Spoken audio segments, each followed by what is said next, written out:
This so-called year without summer is just one recent example of the volcanic power of the Earth.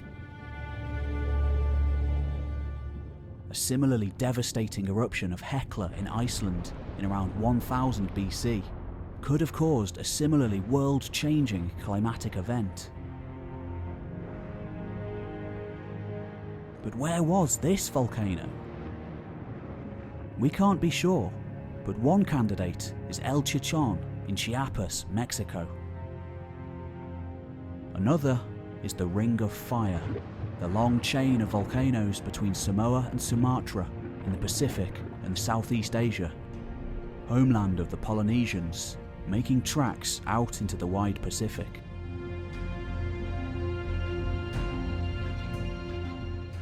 Whatever the cause for it, the scientific evidence suggests a dramatic slowing of tree growth, an apocalyptic image of a mysterious dry fog rolling over the land, sending the world into darkness for a year. Colder temperatures, crop failures, drought,